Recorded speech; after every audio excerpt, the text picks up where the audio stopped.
जय हिंद साथियों। तो जैसा कि हमारी क्लासेस चल रही थी तो उसी क्रम में हम लोग पेपर कोड BHDE 144 छायावाद की महत्वपूर्ण प्रश्नों की पहली क्लास लेकर आए हैं।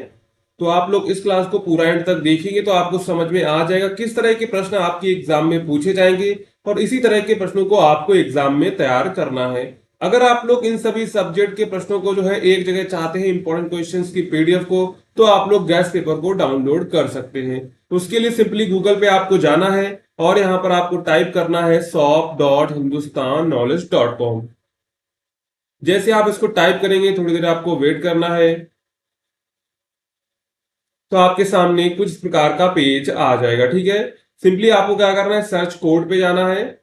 यहां पे आपको अपना पेपर कोड टाइप करना है BHDE 144। ठीक है, जैसे आप इसको टाइप करेंगे तो यहाँ पर ये देखिए आपका गैस पेपर आ जाएगा। तो यहाँ से आप लोग इसको परचेज कर सकते हैं। अगर आपको कोई प्रॉब्लम होती है तो आप इस नंबर पे व्हाट्सएप या फिर व्हाट्सएप आइकन पर क्लिक करके व्हाट्सएप को एक्सेस कर सकते हैं। और अगर आप लोग इस क्लास की PDF को डाउनलोड करना चाहते हैं तो उसकी लिंक आपको डिस्क्रिप्शन में मिल जाएगी और जो इस वेबसाइट की भी लिंक आपको डिस्क्रिप्शन में मिल जाएगी, तो वहां से आप लोग इसको एक्सेस कर सकते हैं। और आप लोग टेलीग्राम चैनल को ज्वाइन करना मत भूलिएगा, जिससे इंपॉर्टेंट अपडेट जो है आपको टाइम टू टाइम मिलती रहेंगी।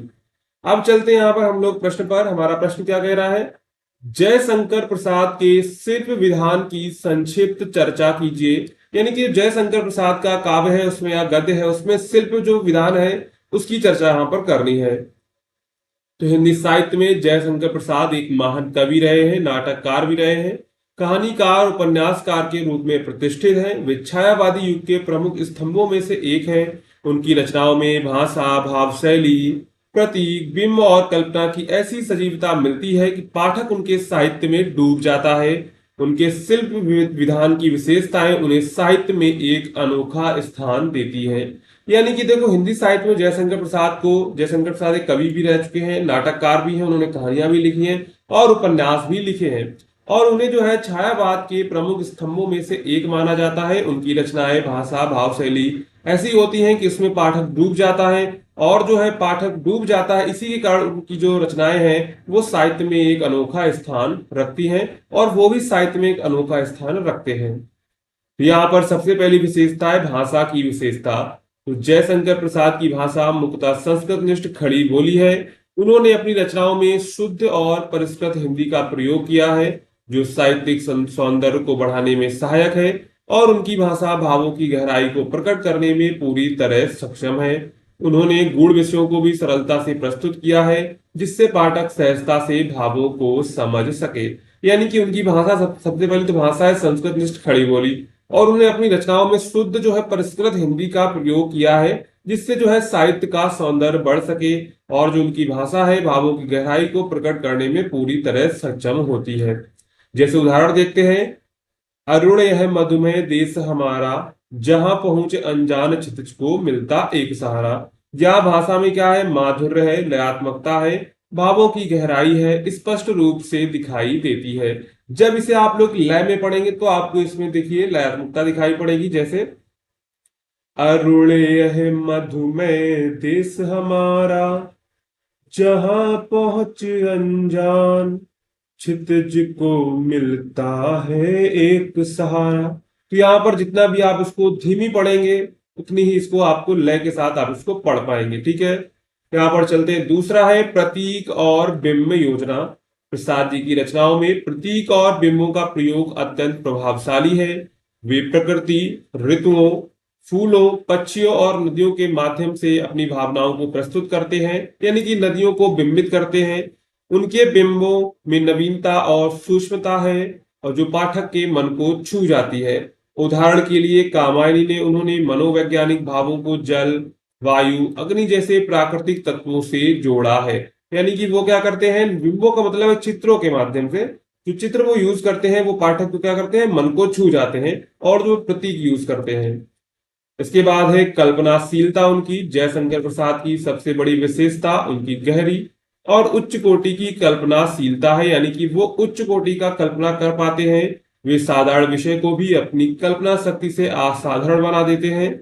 उनकी कल्पना में भारतीय संस्कृति, इतिहास और दर्शन की झलक मिलती है।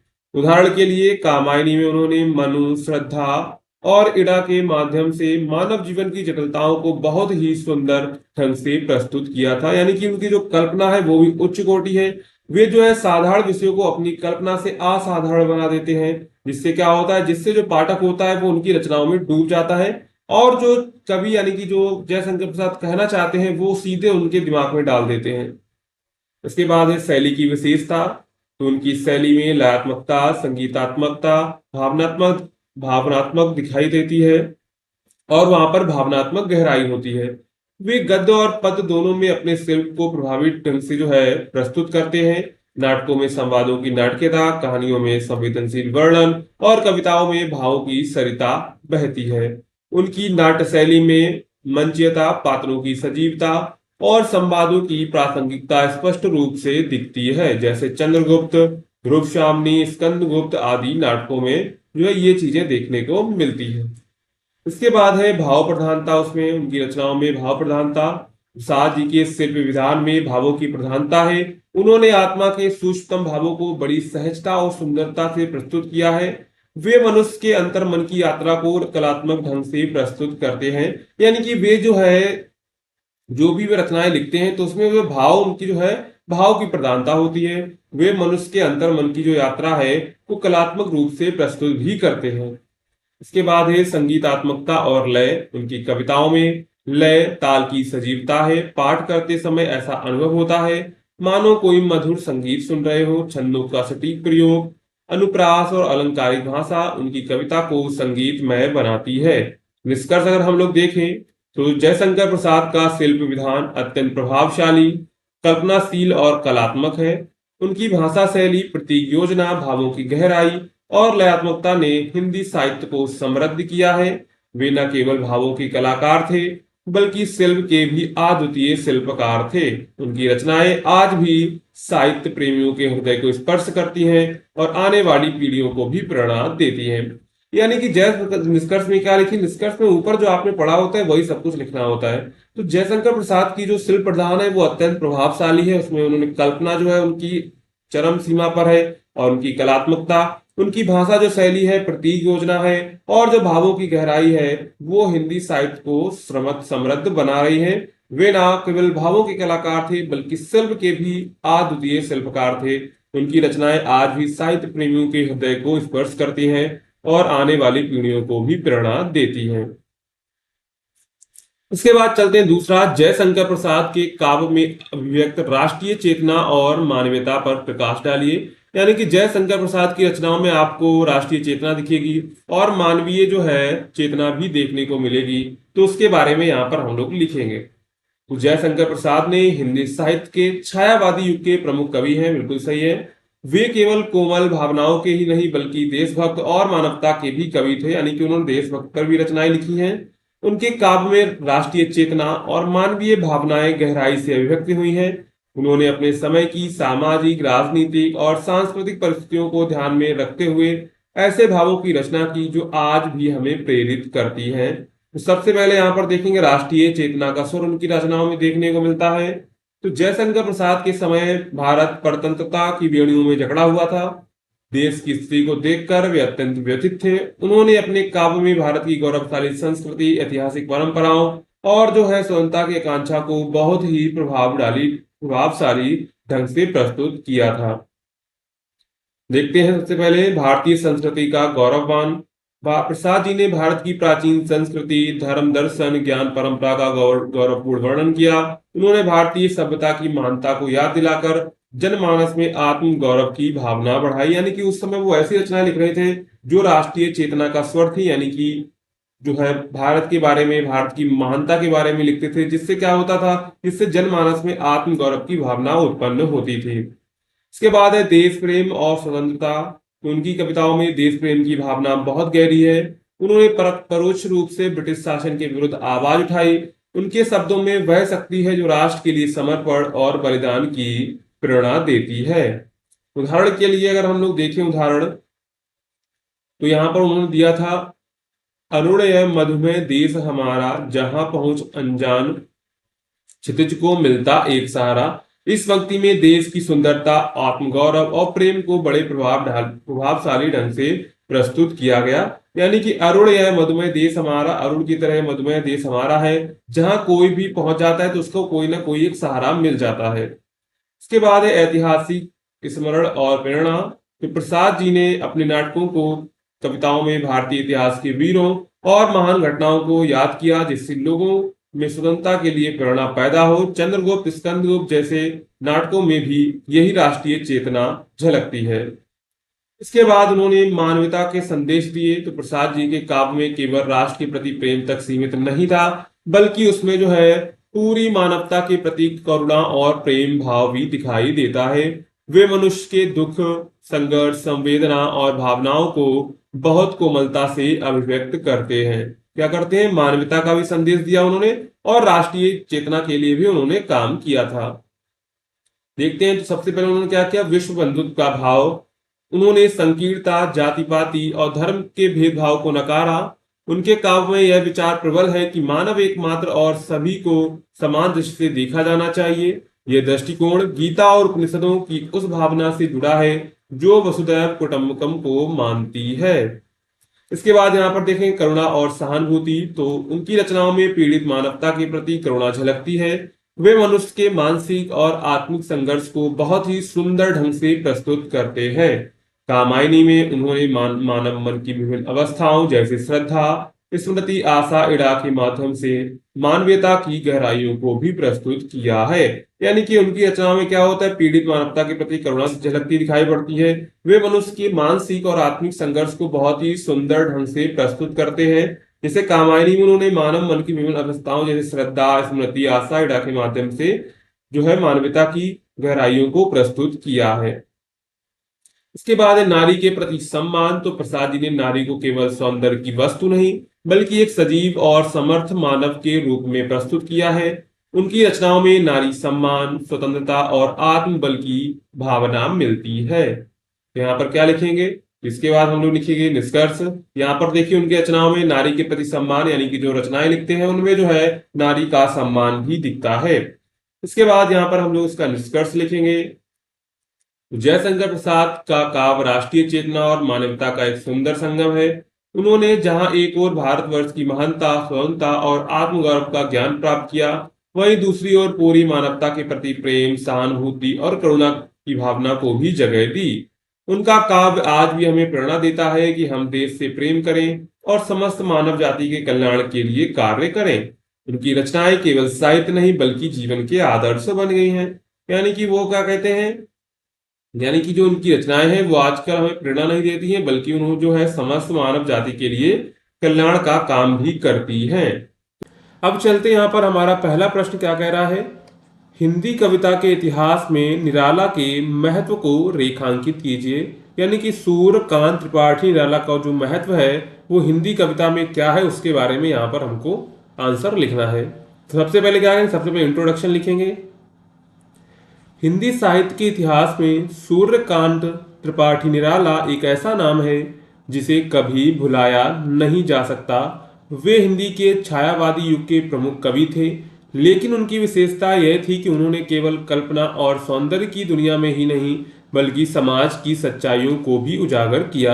यानी कि वे रचनाएं सिर्फ कल्पना में नहीं लिखते थे, बल्कि वो रचनाओं में जो है समाज की सच्चाइयों को भी दिखाते थे। उन्होंने कविता को एक नई दिशा दी, उसे बंधनों से मुक्त किया और आम आदमी की भावनाओं को स्वर देने का काम किया। यानी कि जो आम आदमी की भावनाएं थी उनको जो है काव्य के माध्यम से लोगों तक पहुंचाते थे। उनके साहित्यिक योगदान ने हिंदी साहित्य को गहराई और व्यापकता प्रदान की। अब यहाँ पर सबसे पहले तो ये छायावादी युग के क्या थे? प्रमुख स्तंभ माने जाते हैं। तो निराला छायावाद के चार प्रमुख कवियों में से एक माने जाते हैं। अन्य तीन जयशंकर प्रसाद, सुमित्रानंद पंत और महादेवी वर्मा। और चौथे कौन थे? चौथे आपके थे निराला जी, सूर्यकांत त्रिपाठी निराला जी। है ये जो चार स्तंभ है ना छायावादी युग के, उसी में हमारे आते हैं सुमित्रानंदन पंत जी। और तीन कौन कौन है? जयशंकर प्रसाद, पंत और महादेवी वर्मा। छायावादी युग में कविता का मुख्य रूप से भावनाओं, सौंदर्य और आत्मा की खोज पर आधारित होती थी। जो उनकी काव्य रचनाएं थी वो कैसी थी? भावनाओं, सौंदर्य और आत्मा की खोज पर आधारित होती थी। निराला ने इस धारा को अपनाया, पर साथ ही उसमें सामाजिक यथार्थ का भी समावेश किया। यानी कि इन चीजों को तो अपनाया, उसके साथ उन्होंने जो सामाजिक यथार्थ मतलब जो सामाजिक सच्चाई थी उसको भी अपने काव्य में दिखाया। उनकी कविताओं में आत्मा की पीड़ा, मनुष्य की संवेदनाएं और समाज की समस्याएं तीनों का अद्भुत मेल देखने को मिलता है। तो सबसे पहले इनकी क्या विशेषता है? सबसे पहली विशेषता है जो इनका योगदान है वो है मुक्तक छंद के प्रवर्तक ने, क्या मुक्त छंद का इनको जो है प्रवर्तक माना जाता है। निराला को हिंदी में मुक्त छंद का जन्मदाता कहा जाता है। उस समय तक अधिकतर कवि पारंपरिक छंदों जैसे छप्पय, दोहा या सोरठा में कविता लिखते थे। निराला ने इन छंदों की सीमाओं को तोड़ते हुए कविता को स्वतंत्र रूप में प्रस्तुत किया। उनकी कविताएं किसी निश्चित लय या तुकांत पर निर्भर नहीं होती थी, बल्कि भावों के अनुसार स्वतः प्रवाहित होती थी।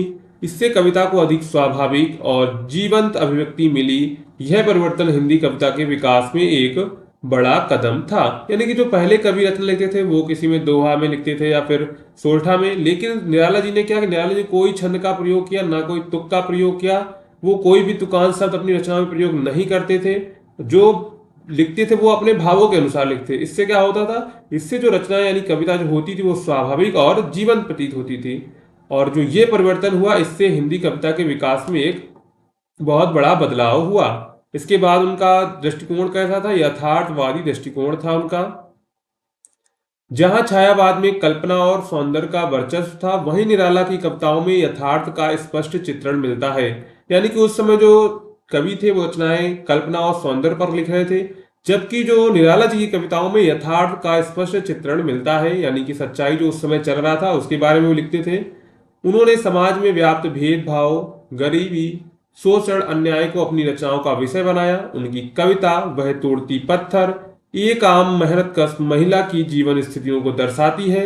इस प्रकार उन्होंने हिंदी कविता को समाज से जोड़ा, उसकी गूंज जनमानस तक पहुंचाई। यानी कि उन्होंने जो है समाज में व्याप्त भेदभाव, गरीबी, शोषण, अन्याय जैसी विषयों पर अपनी रचनाएं की।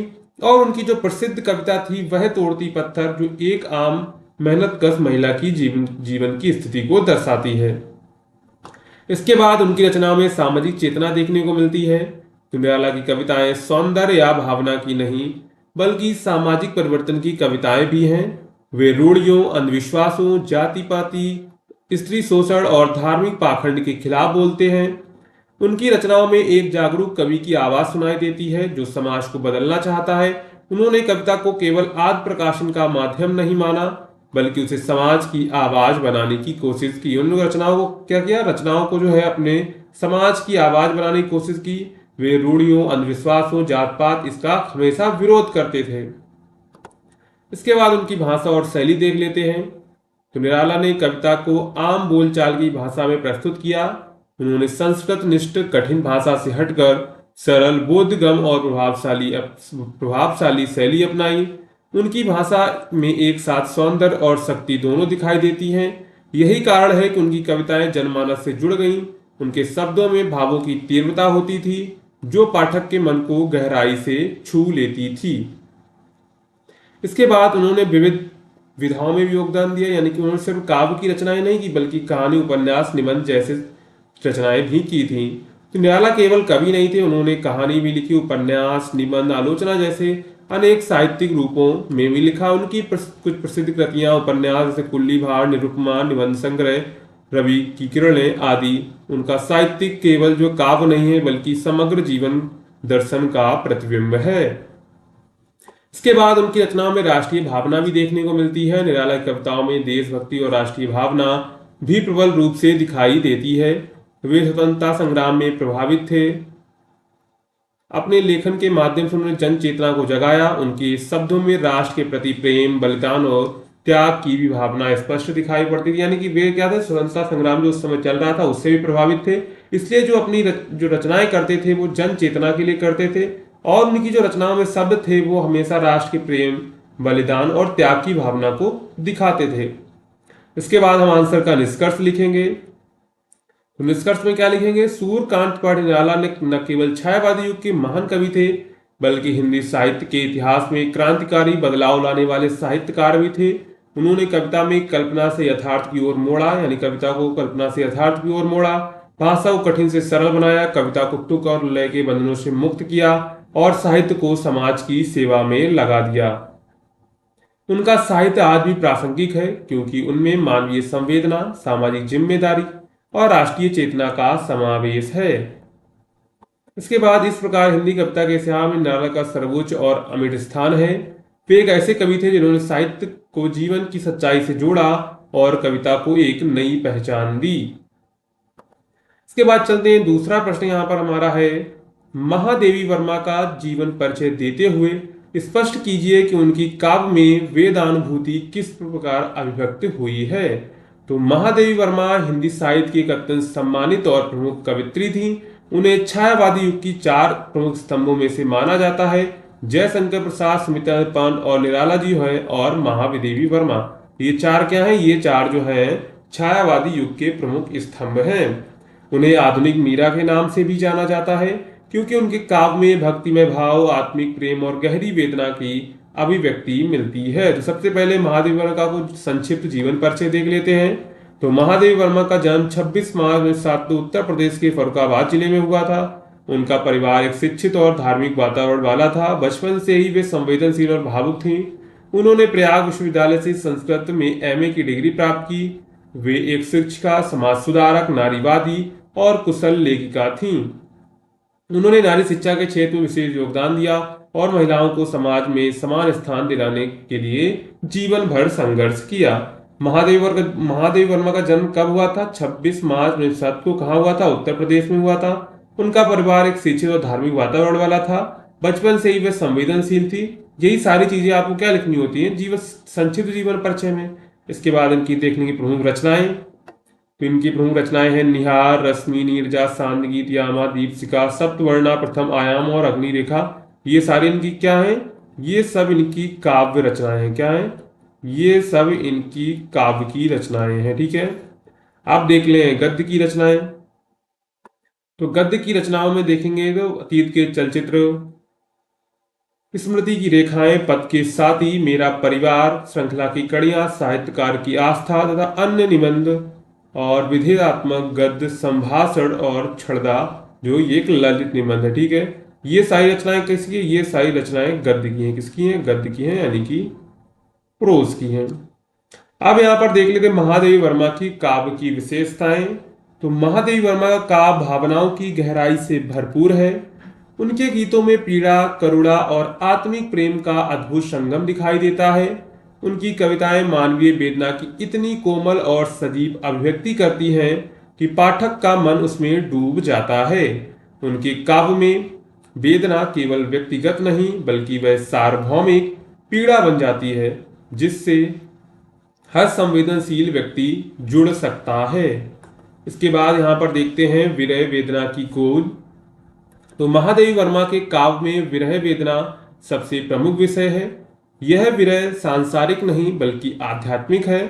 उन्होंने आत्मा और परमात्मा के बीच के संबंध को दर्शाया, जिसमें आत्मा अपने प्रियतम यानी कि परमात्मा से मिलने को व्याकुल है। इस विरह की अनुभूति उनके संपूर्ण काव्य में दिखाई देती है।